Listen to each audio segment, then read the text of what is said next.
السلام عليكم حبايبي، ازيكم؟ اخباركم ايه؟ يا رب تكونوا جميعا بخير. الصلاه والسلام على سيدنا محمد واله وصحبه اجمعين. احنا هنعمل مع بعض النهارده. عايزه اعمل تورته الجيلي بالكيكه. تمام. فاول حاجه لازم نعملها ان احنا نعمل الكيك. تمام. فاول حاجه دلوقتي عشان ادخل اعمل الكيك عملت ايه؟ رحت مشغلة الفرن طبعا عشان تسخن، عشان احط الكيكه وهي والفرن سخن. تاني حاجه بجيب الصينيه، ادهنها سمنه ونبطنها بالدقيق. تمام. يعني دي الصينيه اللي انا هعمل فيها. هدهنها ايه؟ هدهنها سمنه بسيط كده، حاجه ايه، حاجه بسيطه كده.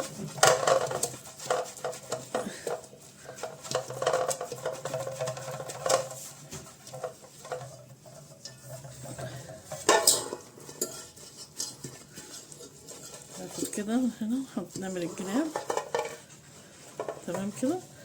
بعدين نروح ايه رشين عليها رشه دقيق. ثواني. نروح رشين عليها ايه رشه دقيق،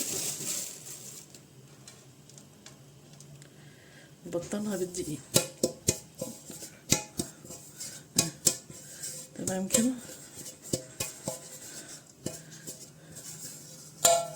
خلاص. الزيادة انا افضيه في الحوض.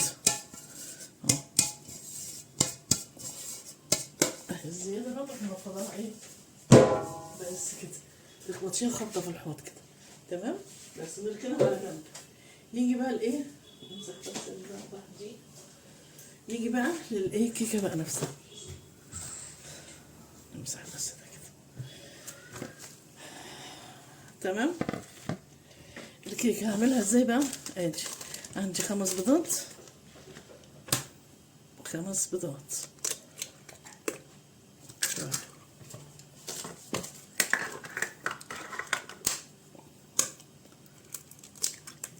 اثنين. اهو. يلا.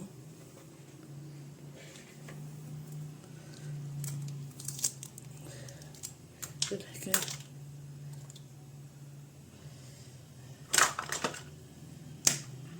ادي 4 وادي 5. تمام كده. نحط عليهم ايه فانيليا، باكوين فانيليا، باكوين ايه فانيليا.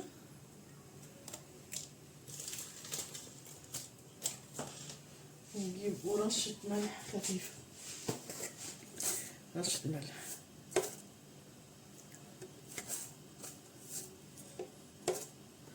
مش عارفة في ايه. بس كده. تمام كده. هنضرب بقى كده. ودي كوباية سكر، كوباية اهي سكر.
معالق زيت، 3 فقط،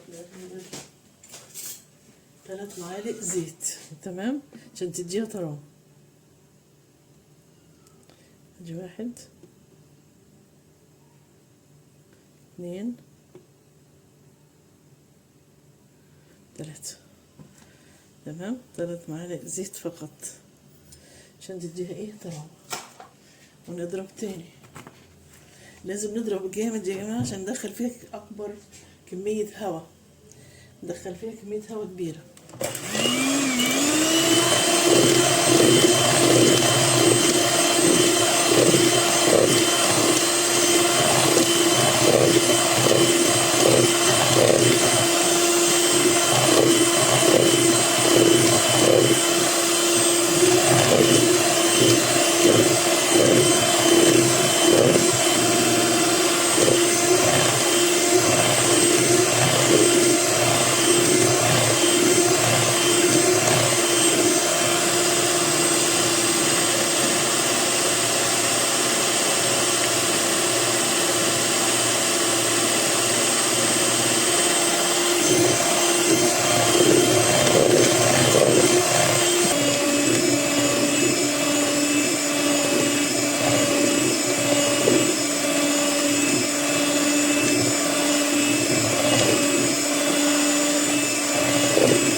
بس شايفين بقت عاملة ازاي تقيلة وبيضت، فتحت بقت عاملة زي الكريمة ازاي.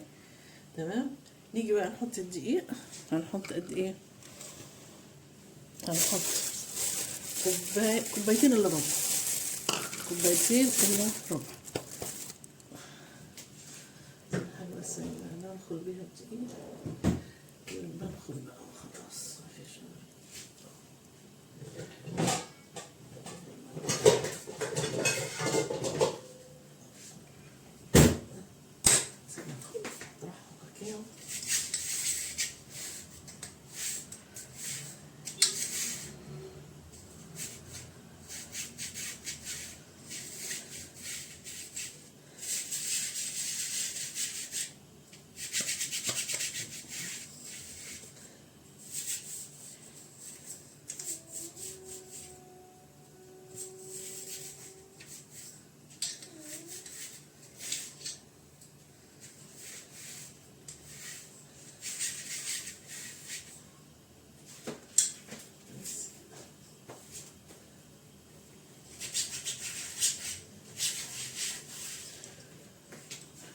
شيء كده خالص.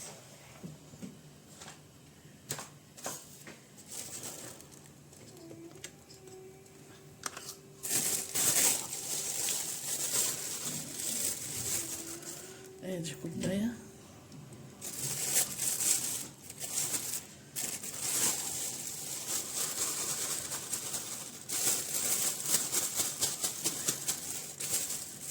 ادي كوباية الا ربع. تمام، هنحط ايه بقى؟ نحط فيها البيكنج باودر، بيكنج باودر.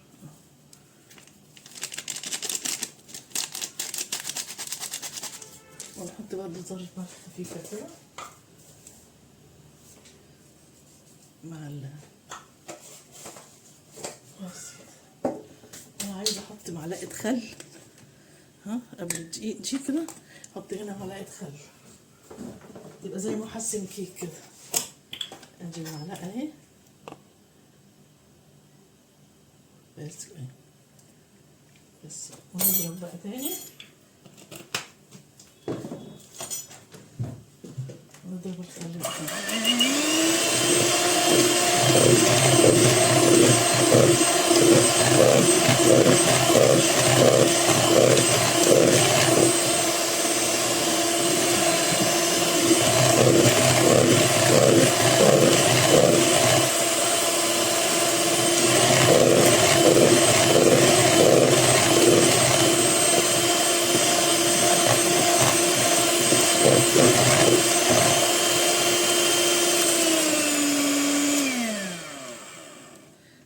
بس كده خلاص. تمام كده. كمان ايه ده استرجل احسن. ايوه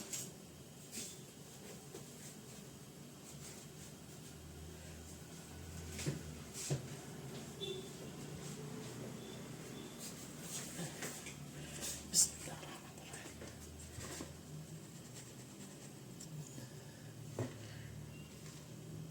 نعمل ايه بالراحة بقى خالص عشان ايه ما نطلعش الهواء.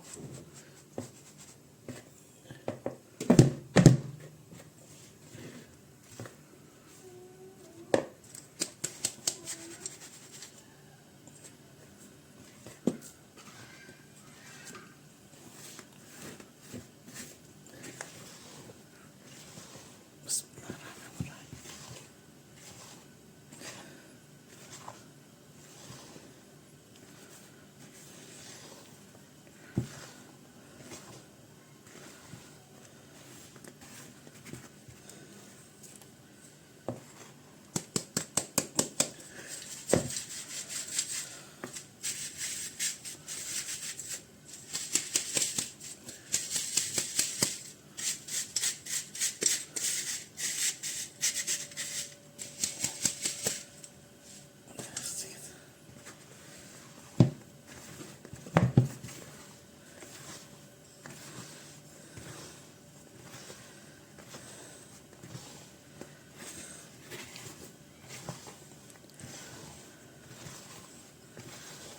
بسم الله الرحمن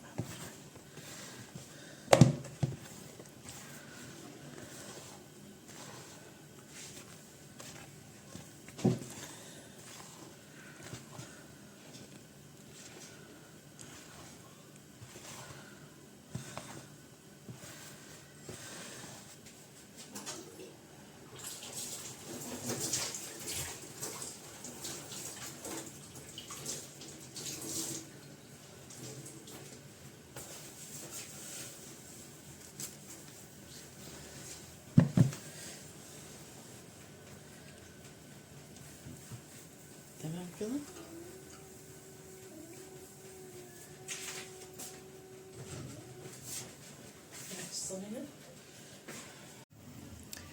ايوه يا حبايبي خلاص انا صبيتها، معلش جالي تليفون قطع الفيديو.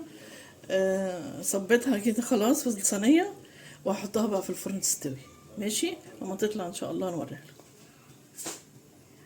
ايوه يا حبايبي انا كده خلاص الكيكه لما بردت خالص رحت ايه قسمها نصين تمام بالسكينه، وعملت الكريم شانتيه وحطيت عليه شويه من جيلي الفراوله عشان يبقى لونه بامبا. ماشي اهو. نحط بقى كده كريم شانتيه، نملاها بقى ايه كريم شانتيه جوه عشان تبقى ايه تبقى طعمها حلو، تبقى طريه كده وحلو.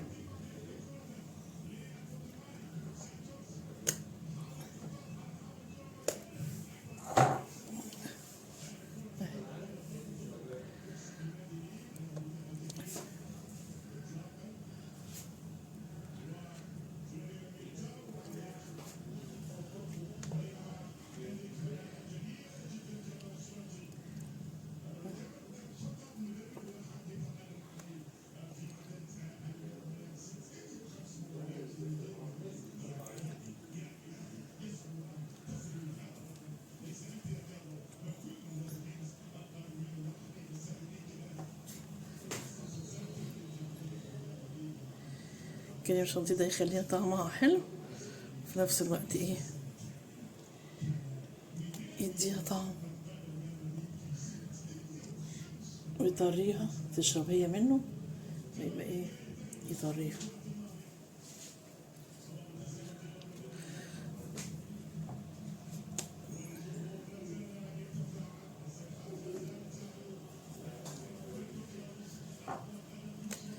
انا عايزه انها احط على ناحيه واحده بس. ماشي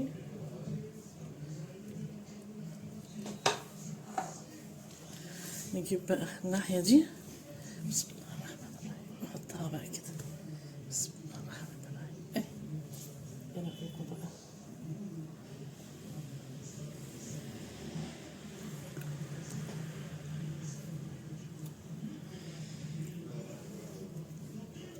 هوريكم بقى انا حطيت في التلاجة الجيلي، هجيبه دلوقتي واوريه.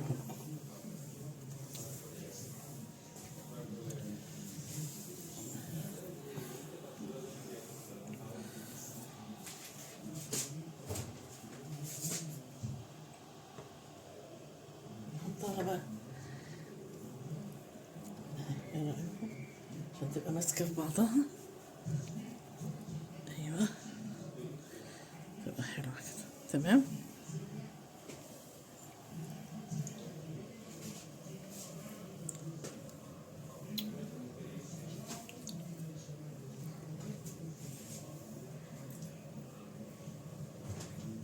اجيب لكم بقى الصينية.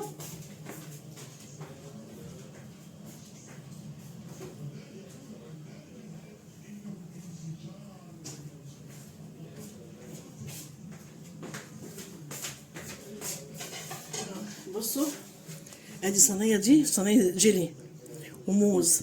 قطعت الموز وحطيت جيلي وحطيتهم في التلاجة لغاية اما جمدهم. شايفين جمدت ازاي؟ جامدة. احط بقى عليها الكيكة. بسم الله الرحمن الرحيم. احط عليها الكيكة بقى كده تمام. امسح بس الرخامة.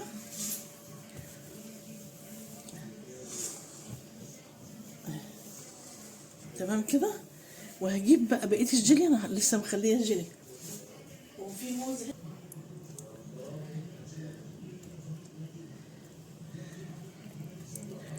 على قد ما هقدر احط بقى احط.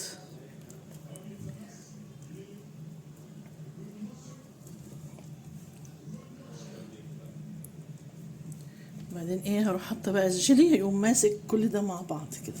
بس انا كان نفسي يبقى صحيح يعني. الصينيه الاكبر من دي عندي كبيره قوي فكانت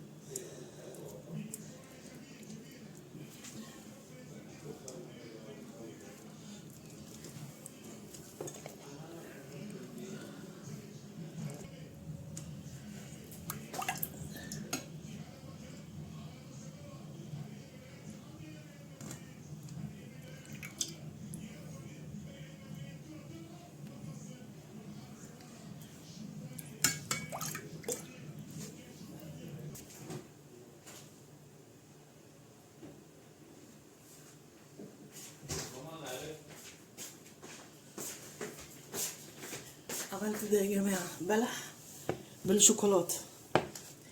بلح بالشوكولاته شايفين عامل ازاي؟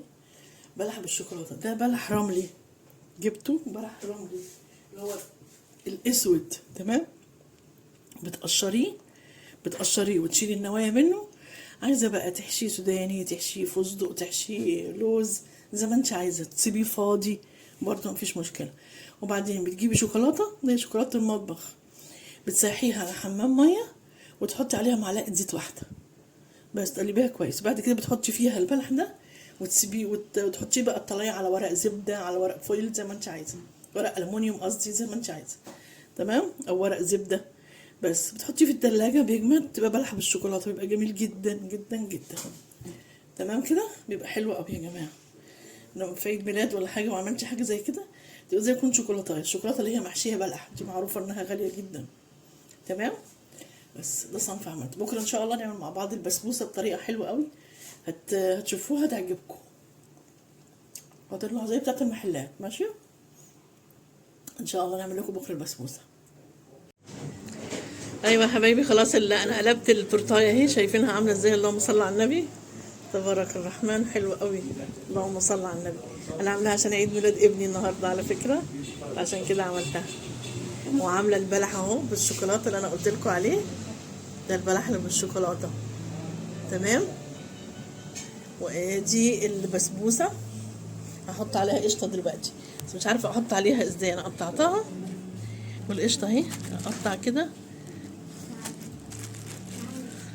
انا مش عارفه بصراحه ايه النظام بقى يا ولاد، احط كده ولا اللي يحب ياخد قصاده بقى، اللي يحب ياخد في الطبق احسن صح. وطبعا ما هو فوق اهو عشان طلعته لك من التلاجة عشان مبقاش ساقع عليك. ما انا عايزه يبقى ساقع. ماشي يا جماعة، يلا.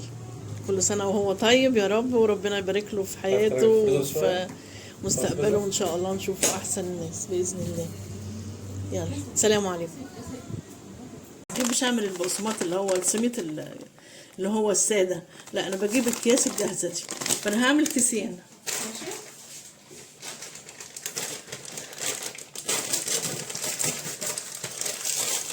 أعمل إيه؟ كيسين. هحط الكيسين هنا في بولة، تجيبي بولة كده كبيرة تحطي فيها الكيسين.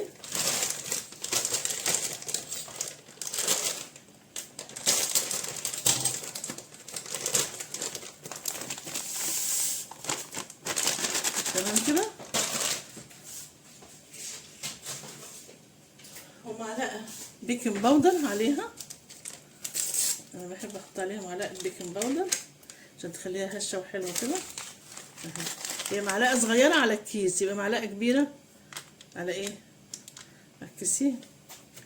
تمام. نقلب كده. خلاص.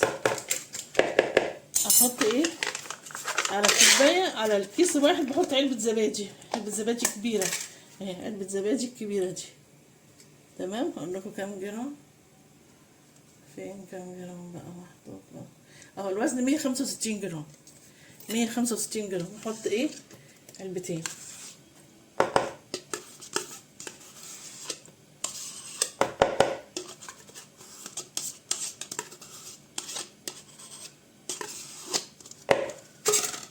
ادي التانية، ادي التانية. تمام. نحطها برضو.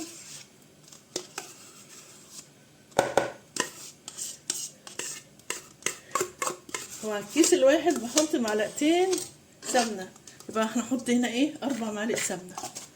ثواني كده اشيل بس الحاجة. احط 4 معالق سمنة.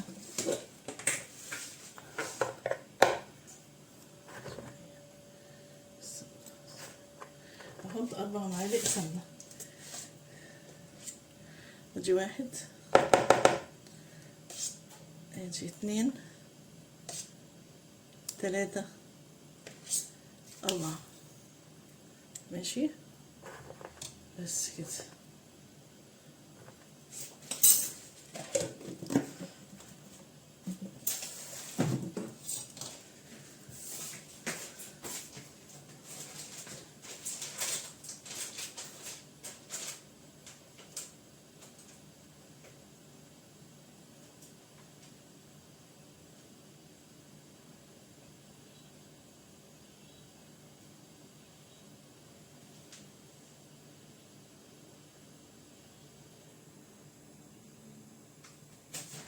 تمام كده.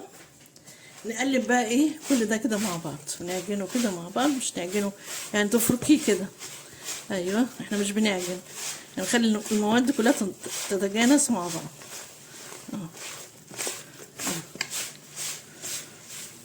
ليه الزبادي؟ ليه بقى؟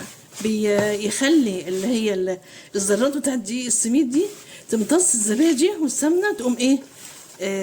يعني تنفش. تمام. تكبر يعني وتنفش كده وتفتح، فبتقوم ايه؟ تبقى طريه. هي ده اللي بيخليها طريه. وبعدين مش مجرد ما تعجنيها كده تروحي حطها في الصينيه على طول مدخلها الفرن، لا، سيبيها شويه عشان تديها فرصه انها تشرب الزبادي والسمنه تتجانس مع بعض. شايفين بقت عامله ازاي؟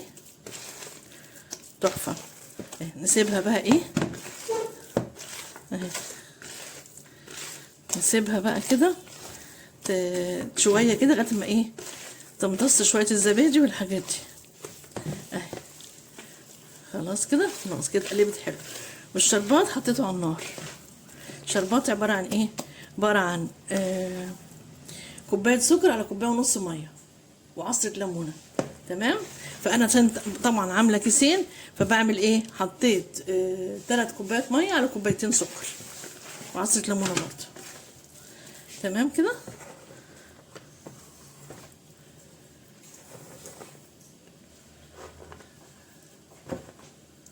هسيبها بقى كده شويه بتاع نص ساعه كده، اكون انا عملت اي حاجه تانية، وبعدين ارجع لها احطها في الصينيه بقى. ادهن صينيه سمنه وايه، واحطها فيها رصها كده فيه. عايز تحطي عليها لوز بقى حطي، عايز تحطي عليها بندق مثلا، بتقسميه نصين، الواحده تقشريها من القش وتقسميها نصين. عايز تحطي سوداني حطي براحتك يعني. انا هعملها سنه لان انا هحط عليها قشطه بعد ما تستوي، انا هحط عليها قشطه. تمام. خلاص كده هسيبها بقى كده شويه لغايه ما ايه ارجع لكم تاني. ايوه يا حبايبي انا حطيت البسبوسه اهي في الصينيه. تمام. هدخلها بقى الفرن. سويت الوش بتاعها كده، معلقه سمنه كده، مش معلقه، كمان اقل من معلقه، يا دوب تمسحي السمنه المعلقه كده علشان ايه تسوي بيها البتاع ما تلزقش في البسبوسه. ماشي. يلا احطها بقى في الفرن وتطلع اوريها لكم. ايوه يا حبايبي صينيه البسبوسه طلعت. هحط لها الشربات برضو بتاعها وهي سخنه، والشربات يعني دافي، ما يبقاش بارد.